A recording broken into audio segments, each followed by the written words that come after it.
On November 9, 1989, the concrete monster that sliced Berlin in half, the Berlin Wall, finally fell. People cried. Hugs flew across the border. Western news called it freedom. But behind the smiles and celebrations, was it all as it seemed? Was it true liberation, or just the beginning of a different kind of control? After World War II, Germany became the battlefield for two ideologies: capitalism and communism. West Germany embraced the West. East Germany, tight Soviet leash.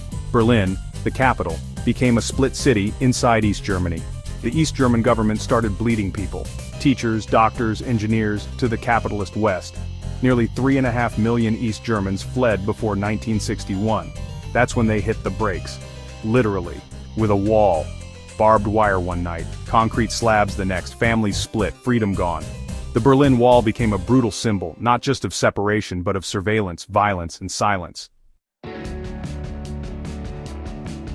Fast forward to the 1980s.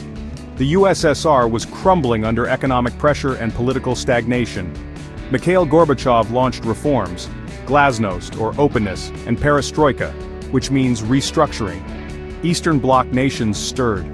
In Poland, workers formed solidarity. In Hungary, borders started to open.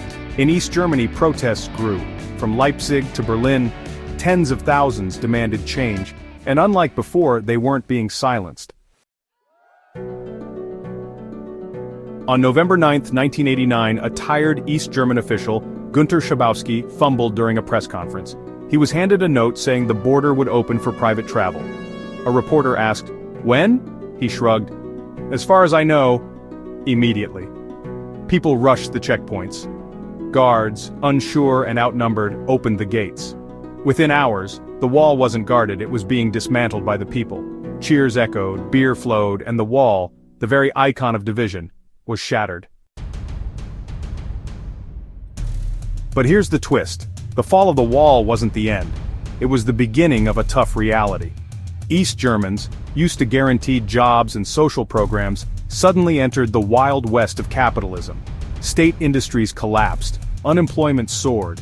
East German currency, worthless overnight, thousands lost their savings, property, confiscated. What felt like a freedom parade became, for many, a demolition of identity. In reality, West Germany bought reunification, absorbing East Germany at massive cost. But the cultural divide, still visible today. Western businesses swooped in, supermarkets replaced state shops, McDonald's became a symbol of freedom. Or was it colonization? The United States saw a chance to expand influence.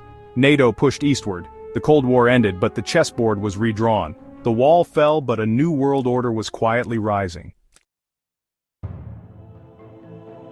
The irony? Walls never really went away. Just different forms, around borders, inside societies, in policies and ideologies. Today, Germany is a united country, but the psychological East-West divide still lingers. More than 30 years later, many former East Germans feel like second-class citizens. Unemployment is still higher in the East. Trust in democracy? Lower. So, was it freedom, or just a new set of chains?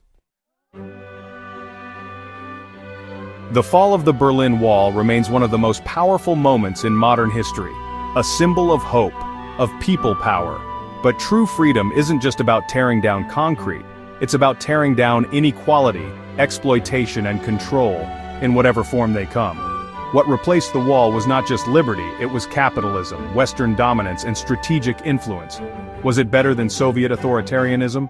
Probably. Was it perfect freedom? Ask an unemployed East German. Ask the youth growing up in economic disparity. Ask the world, still building new walls. The wall fell, but the illusion, still standing. If this made you question the story you've always been told, smash that like button like Berliners smash that wall. Subscribe for more deep dives into history, politics, and power. And let us know in the comments, what's your take, freedom or illusion?